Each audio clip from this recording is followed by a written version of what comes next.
नमस्कार दोस्तों, हमने आर्टिकल 40 तक देख लिया था। ठीक है, अब आज इस वीडियो में हम आर्टिकल 41 से लेकर 51 तक जानने का प्रयास करेंगे।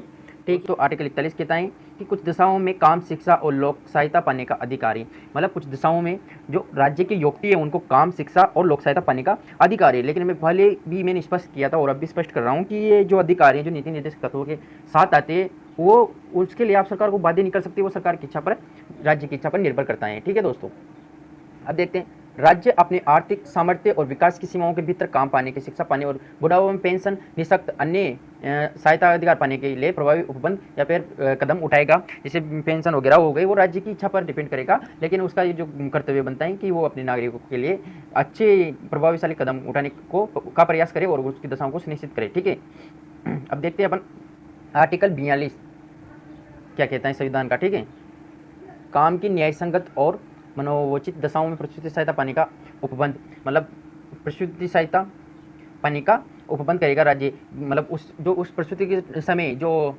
अनुपस्थिति होगी उसका रकम नहीं काटेगा, और उस समय राज्य का ये कर्तव्य बनेगा कि वो काम को मनोचित दशाओं को ध्यान में रखते हुए उनको उपबंध करवाएगा। राज्य की काम की न्यायोचित और मनोचित दशाओं को सुनिश्चित करने के लिए प्रसूति सहायता के लिए उपबंध करेगा। ठीक है, अब देखते हैं अपन आर्टिकल 43, कर्मकारों के लिए निर्वाह मजदूरी आदि, मतलब कम से कम जो राज्य में निवास करने वाली जो जनता है उसके लिए वो काम, उतना काम तो उसको, मतलब उसको इतना रोजगार तो उपलब्ध कराएगी ताकि वो अपना जीवन निर्वाह कर सके, डेली की जीवन की जो भी आवश्यकताएं उसकी पूर्ति कर सके। राज्य उपयुक्त विधान या आर्थिक संगठन द्वारा अन्य किसी भी रीति रिवाजों, कृषि उद्योगों में अन्य प्रकार के कर्मकारों के लिए काम का निर्वहन, मजदूरी, विशिष्ट जीवन और अवकाश का संपूर्ण उपयोग सुनिश्चित करने का काम दशाओं में तथा सामाजिक और सांस्कृतिक अवसर प्राप्त करने का प्रयास करेगा। विशिष्ट ग्राम में कुटीर उद्योगों और व्यवसाय सहकारी आधार पर बढ़ाने का प्रयास करेगा।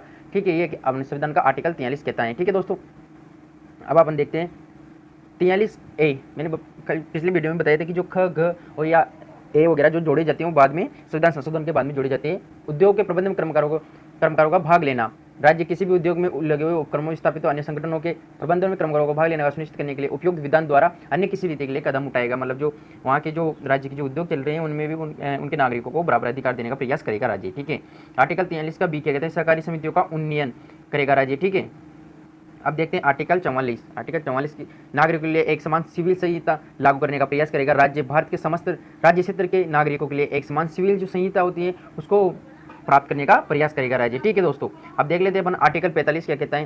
प्रारंभिक शिक्षावस्था की देखरेख 6 वर्ष से कम आयु के बालकों की शिक्षा का प्रावधान है। प्रारंभिक जो शिक्षावस्था की देखरेख से लेकर 6 वर्ष से कम आयु के बालकों की जो शिक्षा का प्रावधान है उसका भी ख्याल राज्य रखेगा। ठीक है, राज्य प्रारंभिक शिक्षावस्था की देखरेख सभी बालकों को उस समय तक जब तक कि 6 वर्ष की आयु पूर्ण हो तब तक शिक्षा प्राप्त करने का प्रयास जो कि राज्य करेगा। ठीक है, संविधान का आर्टिकल 43 क्या कहता है, अनुसूचित जातियों, अनुसूचित जनजातियों, अन्य दुर्लभ वर्गों के लिए शिक्षा और अर्थ संबंधित जो हितों में उनके लिए विशेष प्रावधान करेगा राज्य। जनता के दुर्बल और एससी वर्गों की शिक्षा और अर्थ संबंधित हितों के विशेष प्रावधान सामाजिक अन्य और अन्य के लिए शोषण का संरक्षण करेगा। मतलब जो एससी एसटी है और जो निचले पायदान में दबे हुए जो युवतियों के उनके छात्रों के लिए विशेष प्रावधान करेगा, उनकी शिक्षा के लिए विशेष प्रावधान करेगा, छात्रवृत्ति वगैरह की भी व्यवस्था करेगा। आर्टिकल 43 कहता है। ठीक है दोस्तों, अगला देखते हैं अपन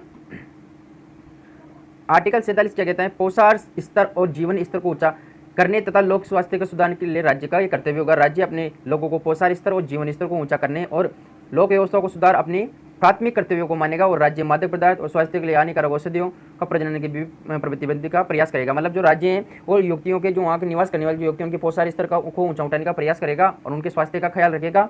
और उसके बाद में आता है कि वहाँ के जो मादक पदार्थ है, शराब वगैरह पर प्रतिबंध और जो हानिकारक जो औषधि हैं उन पर प्रतिबंध लगाने का राज्य प्रयास करेगा।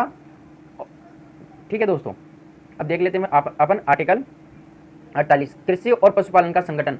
कृषि और पशुपालन के बारे में आर्टिकल 48 में दिया गया है। आर्टिकल 48 कहता है राज्य कृषि और पशुपालन की आधुनिक और वैज्ञानिक प्रणालियों से संगठित करने का प्रयास करेगा और गाय, बछड़ों तथा अन्य दुधारू और वाहक पशुओं की नस्लों को प्रशिक्षण और सुधार करने के लिए और उनके वध को प्रतिबंध करने के लिए कदम उठाएगा। मतलब जो राज्य है वो कृषि और पशुपालन में जो महत्वपूर्ण सुधार हैं, वैज्ञानिक प्रणाली है, उनको लागू करने का प्रयास करेगा और जो इनके वंश और पशुओं पर जो वध होता है उन पर प्रतिबंध करने का भी प्रयास करेगा और उन पशुओं की नस्लों को सुधारने में प्रशिक्षण करेगा और जो कृषि के क्षेत्र में महत्वपूर्ण कदम उठाने का भी प्रयास करेगा राज्य। आर्टिकल 48 कहता है। ठीक है, अब आर्टिकल 48 में ए जोड़ा गया, पर्यावरण का संरक्षण भी इसी के दायित्व में आता है। जो वन्य जीवों की जो रक्षा करने के का जो दायित्व आता है वो आर्टिकल 48 के ए में ही दिया गया है।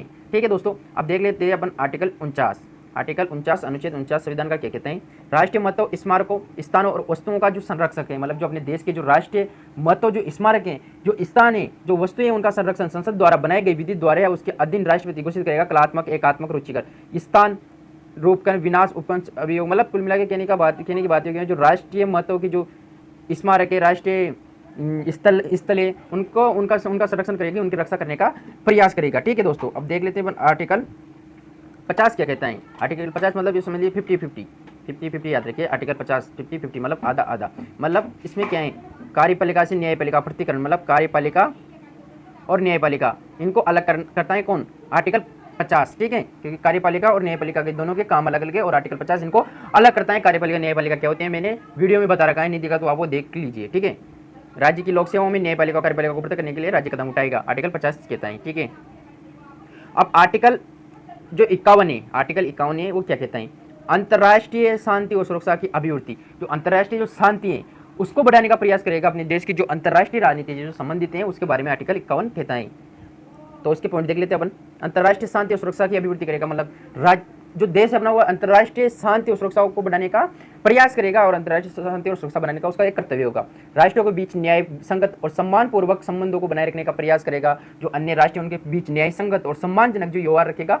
ठीक है, और संगठित लोगों को एक दूसरे से व्यवहार में अंतर्राष्ट्रीय विधि और संधियों के प्रति जो आदर होता है अपना, वो दिखाने का प्रयास करेगा। दोस्तों वैसे भी अपनी जो अंतर्राष्ट्रीय जो राजनीति जो संबंधित अंतर्राष्ट्रीय अपन बहुत ही जो शांति है उसको बढ़ाने का प्रयास करते हैं और सम्मान की दृष्टि से भी देखते हैं। ठीक है, और जो अंतर्राष्ट्रीय विवादों को मध्यस्थता के द्वारा निपटाने का प्रयास करेगा। ठीक है दोस्तों, तो ये अपने हो गए, क्या हो गए, राज्य के नीति निर्देशक तत्व हो गए। ये कहाँ से कहाँ तक थे दोस्तों, राज्य के नीति निर्देशक तत्व अपन ने पढ़ा था। राज्य के नीति निर्देशक तत्व कहाँ से कहाँ तक थे, आर्टिकल 36 से लेकर 51 तक। ठीक है, आर्टिकल 36 लेकर 51 तक जो नीति निर्देशक तत्व थे वो आर्टिकल 36 लेकर 51 तक थे। ठीक है, उसके बाद जो आर्टिकल 12 से लेकर 35 तक क्या थे, अपने मूल अधिकार थे। तो मूल अधिकार और राज्य के जो नीति निर्देशक तत्व हैं वो अपने समाप्त हो चुके हैं। ठीक है दोस्तों, अपन जो मूल अधिकार और डीपीएसपी जो होते हैं राज्य नीति निर्देशक तत्व, उन पर क्या क्या अंतर है। ठीक है, जो मूल अधिकार होते हैं संविधान लागू होते ही मूल अधिकार भी लागू हो जाते हैं। ठीक है, और जो डीपीएसपी होते हैं उनका सुझावों के संविधान के साथ लागू नहीं होते। ठीक है, ये तो हो गया पहला अंतर। अब देख लेते हैं अपन दूसरा अंतर। ये न्यायपालिका द्वारा परिवर्तनीय है, मतलब इनको जो मूल अधिकार हैं उनको न्यायपालिका में चुनौती दी जा सकती है उनका निर्णय पर, और ये न्यायालय के द्वारा परिवर्तनीय नहीं है। जो डीएसपी है, डीपीएसपी है, उनको न्यायपालिका में परिवर्तनीय नहीं है, मतलब जो राज्य की नीति निर्देशक तत्व हैं उनको लागू करवाने के लिए अपन न्यायपालिका एक्शन नहीं ले सकते। ठीक है, और जो मूल अधिकार हैं ये राजनीतिक लोकतंत्र की स्थापना करते हैं, और जो राज्य की नीति निर्देशक तत्व है ये सामाजिक आर्थिक लोकतंत्र की स्थापना करते हैं। ठीक है, मतलब ये तो राजनीतिक लोकतंत्र की स्थापना करते हैं कौन, मूल अधिकार, और जो राज्य की नीति निर्देशक तत्व है सामाजिक आर्थिक लोकतंत्र की स्थापना करते हैं। ठीक है, अब देखते हैं अगला क्या अंतर है।